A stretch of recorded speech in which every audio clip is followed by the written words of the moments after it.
Welcome everyone. This is the first lesson recording for IM2, October 29th, 2020.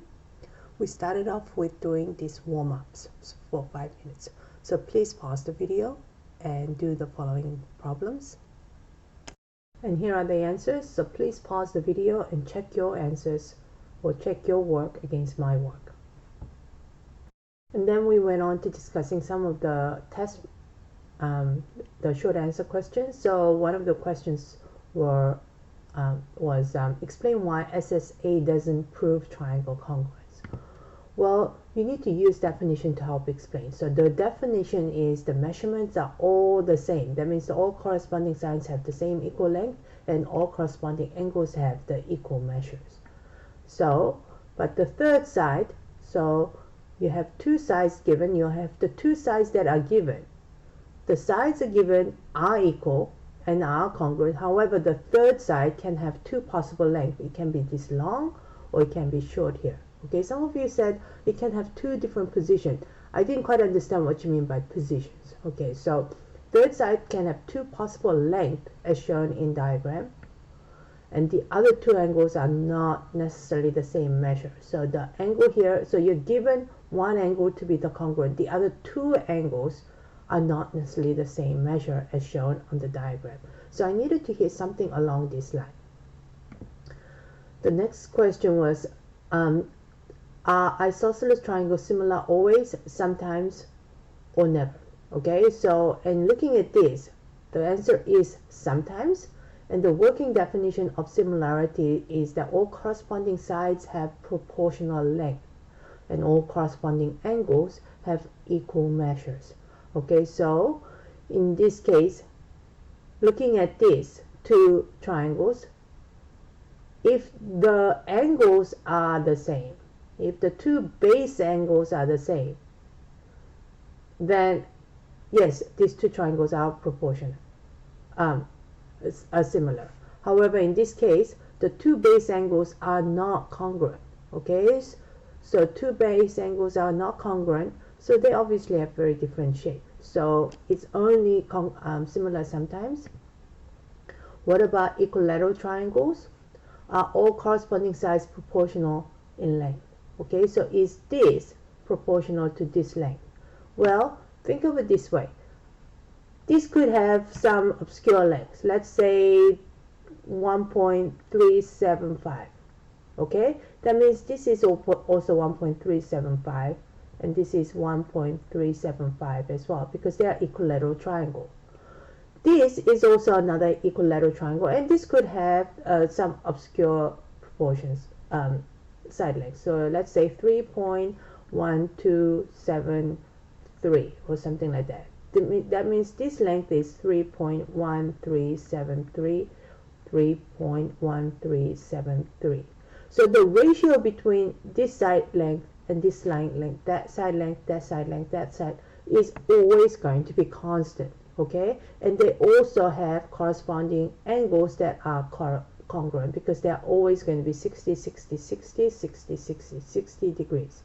So it's always going to be congruent. What about the rectangle? Okay, some of you told me that because the angles are always the same, it's 90 degrees, that is going to be similar. Okay, however, you can only look at just angles being, the corresponding angles being congruent only in triangles. Okay, so this is a polynomial, this is a quadrilateral.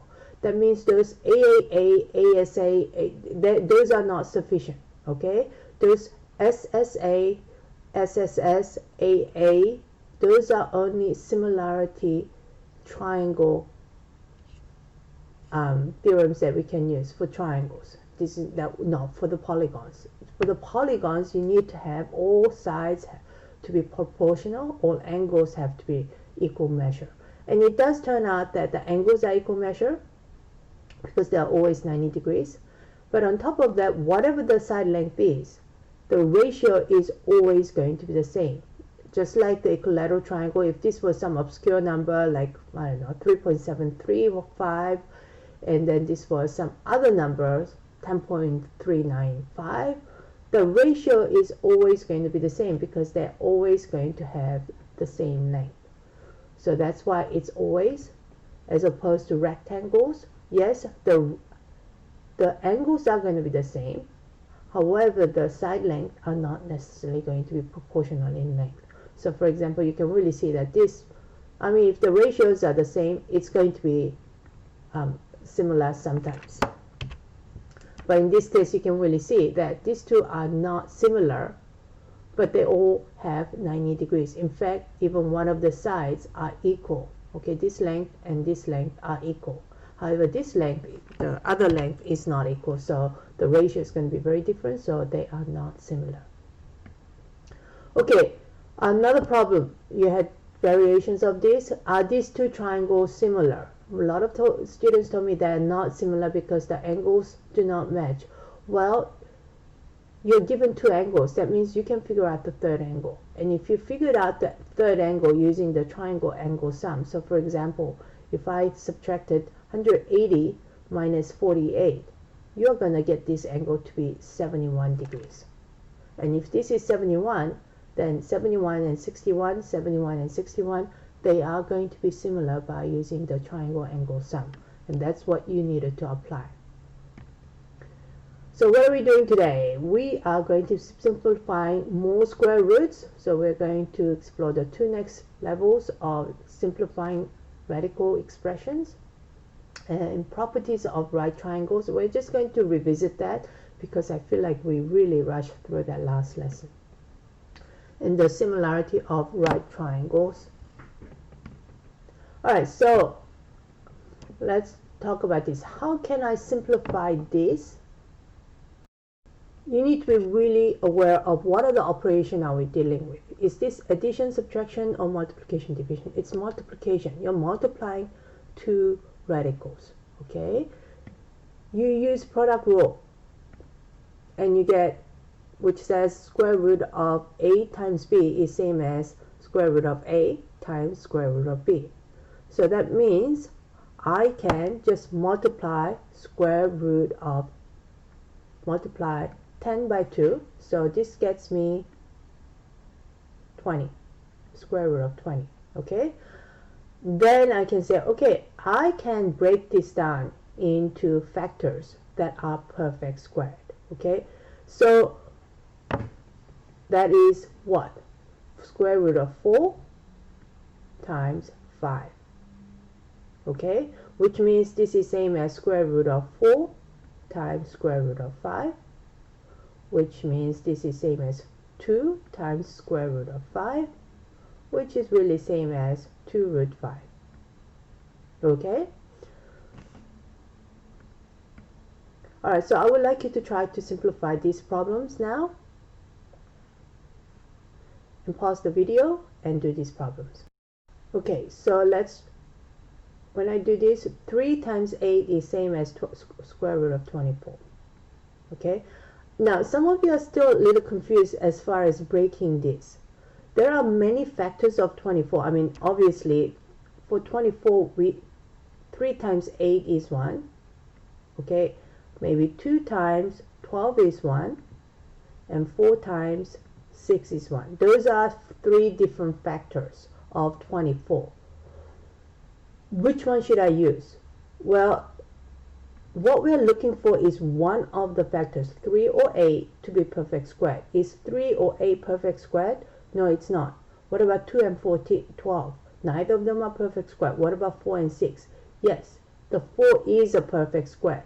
Okay, so that means we're going to use that. We're going to break it into square root of 4 times 6.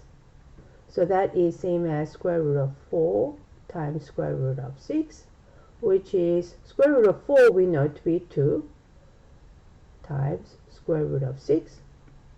So 2 times square root of 6 is same as 2 root 6. Okay, what about this? Well, this is same as 2 is being multiplied to 5. 2 root 5. And that is being multiplied to another root 5. Okay, so that means square root of, this is multiply. So that's 2 is being multiplied to square root of 5 times 5 is just 25. And I know that square root of 25 is same as 5. So that's just 10.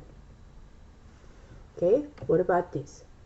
We have square root of, when you see a negative sign, I want you to see it as negative 1 is being multiplied to square root of 10. And to that, you're multiplying square root of 20. So that means you have negative 1 being multiplied to square root of 10 times 20 is 200. Okay, again, for 200, there are many factors I can break this to. Okay, obviously, I can break this to, I don't know, maybe 10 and 12. So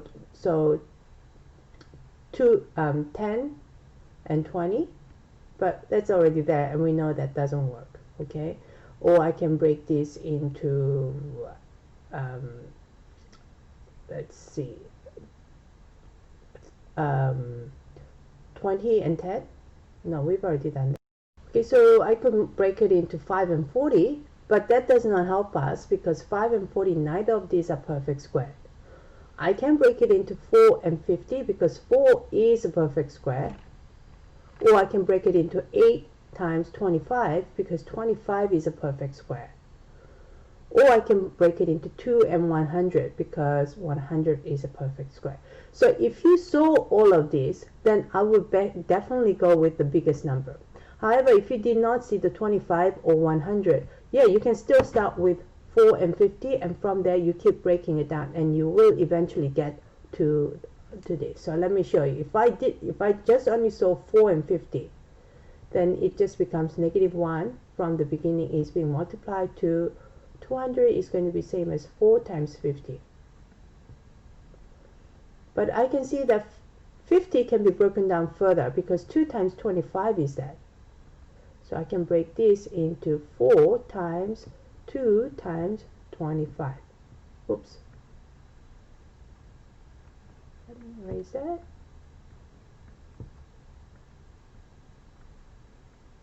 Okay, so then this just becomes negative 1 is being multiplied to square root of 4. Oops. Times square root of 25 times square root of 2, which is same as negative 1 is being multiplied to 2. And the square root of 5 is 25 is 5, and then square multiplying that to 2. And then from here you can say, okay, it's negative 1 times 2, which is negative 2. Negative 2 times 5 is negative 10. Root 2 is my final answer. Okay, then here, when I see this, I can't simplify square root of 6 anymore because none of the factors are perfect squared, but I can simplify square root of 8. But actually, before I do that, I can just multiply it out. That just becomes square root of 4 times square root of 48. Then from here, I am looking for factors. Okay, so the biggest factor I do know, yes, I can start dividing by 4.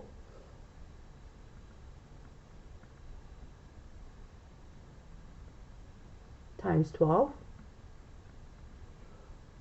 Or perhaps you saw it as 16 times 3. But either way, you will get there. That's same as negative 4 is being multiplied to square root of 4. Is being multiplied to another square root of 4, and then square root of 3, which is same as negative 4 times 2 times 2 times root 3. Then which is negative 4 times 2 is negative 8. Negative 8 times 2 is negative 16. Root 3. Okay, make sure when you're showing your work, it is very, very clear. Okay, you are not losing anything. Alright, so I am going to stop it here and continue in the next lesson recording.